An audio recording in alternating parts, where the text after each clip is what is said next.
보이스피싱으로 가로챈 돈 수천만 원을 주고받던 10대 한국인과 30대 중국인이 현장을 덮친 경찰에 붙잡혔습니다.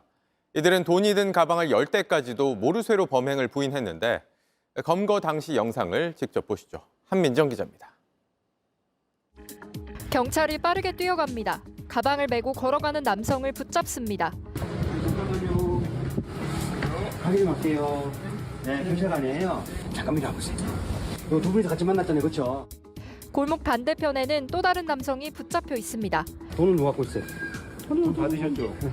나다 찍어놨어요. 모르겠어요.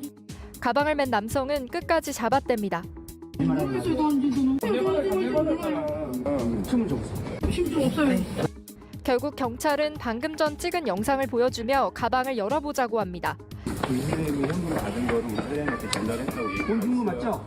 가방 봅시다. 열어보니 5만 원짜리 현금 다발이 들어 있습니다. 2,400만 원이나 됩니다. 보이스피싱으로 가로챈 돈입니다. 서울 동작경찰서 강력팀은 국가정보원에서 첩보를 받아 잠복 끝에 일당 2명을 붙잡았습니다. 경찰은 붙잡힌 30대 중국인이 이 돈을 중국에 보내려 한 걸로 보고 있습니다. 선생님 뭐 하시는 분이시죠? 아주 우아가지고 비자 달라고 했어요. 중국 분이세요? 예. 돈을 수거하는 역할은 이날 함께 붙잡힌 한국인 10대가 맡았습니다. 현재 상태로는 추가 피해자가 4명 이상 더 있을 걸로 지금 판단되고 경찰은 피해자를 찾아 돈을 돌려주고 총책을 추적할 계획입니다. JTBC 한민정입니다. 경찰 부자 메소드 연기입니다. 이거 무슨 얘기일까요? 영상 만나보시죠. 자, 차를 타고 도착한 남성입니다. 자, 잠시 후 여성을 만나서 봉투를 건네요. 우리 딸 빨리 풀어줘요. 자, 봉투를 건네. 자, 그때 도착한 경찰 곧바로 상황 파악에 나섰는데 여성에게 저렇게 접근을 하죠. 누구세요? 아주머니 누구세요? 그러니까 저 학부모인데 소변 마려 하면서 저렇게 슬금슬금 자리를 피해요.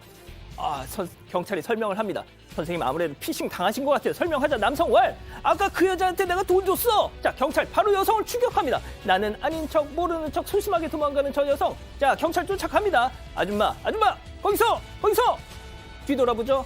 아줌마 혹시 수거책 아니에요? 딱 그랬더니 그럼 그렇죠. 검거를 했어요. 네, 그렇습니다.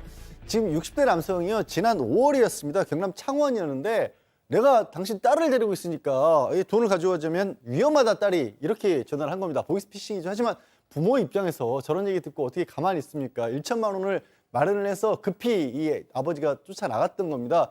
근데 이 어머니는 지금 남편이 돈 가지고 나가는데 돌아오질 않는다라고 경찰에 신고를 마침 잘 하신 거예요. 그래서 경찰에서 GPS로 추적을 해보니까 저 위치까지 찾아갔는데 그때까지도 저 남성은 계속 피싱범이랑 전화를 하고 있었다고 합니다. 그게 수법이거든요. 다른 사람하고 이게 절대 같이 얘기를 못하고 상담을 못하게 하는 겁니다. 계속 통화를 하고 있고 이미 돈은 건너간 상황이었는데도 불구하고 붙잡고 있었는데 이 경찰이 남성을 아버지를 설득을 해서 이거 아무래도 보이스피싱 같습니다 라고 얘기를 했고 그럼 돈은 저 여성에게 이미 건넸는데요 하니까 바로 쫓아가서 잡아서 긴급 체포를 했던 겁니다. 교수님, 저 영상 보시면 아시겠지만 저 여성 그 수거책 저는 고액 알바인 줄 알았어요. 정말 몰랐어요. 라는 말이 저게 통합니까?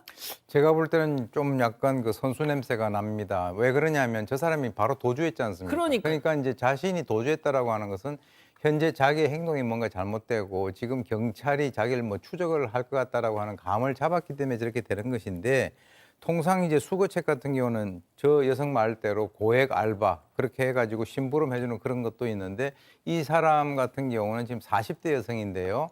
어떤 그 연유로 해서 이 돈을 갖다가 수거를 해주는 것, 그거는 아마 경찰 조사해서 밝혀지겠지만 일단 사기 그 방조 혐의로 지금 그 긴급 체포가 됐지 않습니까?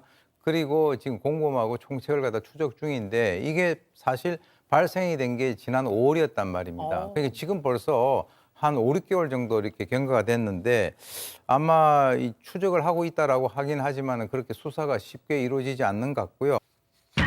연기파 보이스피싱 제보자와 보이스피싱범이 나눈 실제 통화 내용 들어보시죠. 네.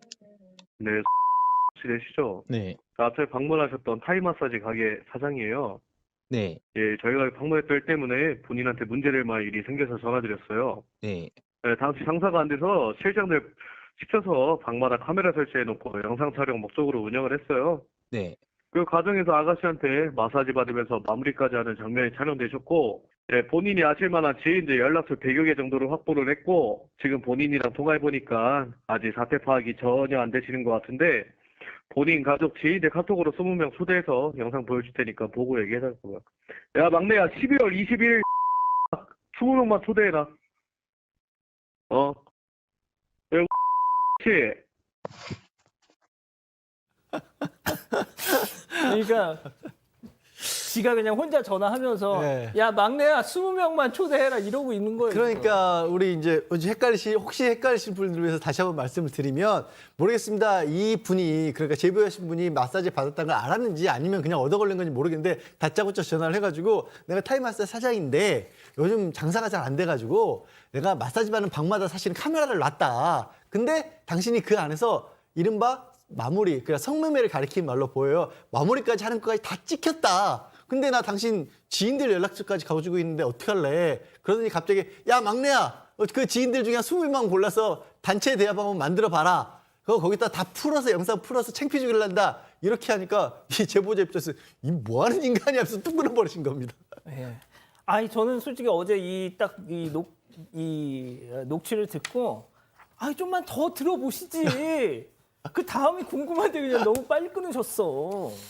근데 뭐 실제로 사실은 저는 이런 상담을 했던 적이 있습니다. 아 진짜요? 근데 이제 이분은 성매매를 한 적이 없기 때문에 어쩜 떳떳했는데 실제로 비슷한 곳 아니면 다른 곳에서 아니면 그곳에서 했을 가능성도 있는 거거든. 그런 사람들한테는 되게 위협을 느낍니다. 그래서 실제로 재발절인. 그렇죠. 보이스 피싱 비슷하게 당하는 경우도 생기고 아마 이 제보자도 이거는 좀 아니다 싶어서 뭐 본인은 뭐 성매매를 하지 않아서 떳떳하고 아무 문제가 없지만 뭐 그 전화를 끊고 바로 앞에 경찰서가 보였다고 해요. 파출소. 예. 그래서 경찰서에 가서 신고를 했다고 합니다. 이거 뭐 문제 있는 거 아니냐. 조사를 좀 해야 되는 거 아니냐 했는데 경찰 입장에서 좀 애매하긴 해요. 그 전화한 사람이 정말 그 마사지 업소의 사장인지도 확인하기 어렵고 또 결국은 끊어버리기 때문에 이게 시도를 했지만 미수까지 된 것도 보기도 애매하고요. 또 그래서 이제 접수를 못 했는데 결국 아는 경찰한테 좀 전화를 좀 해달라라고 요청을 제보자가 했다고 해요. 경찰이 또 전화를 하니까 또 안 받았다고 합니다. 그래서 뭐 사건은 거기서 좀 마무리된 것 같습니다.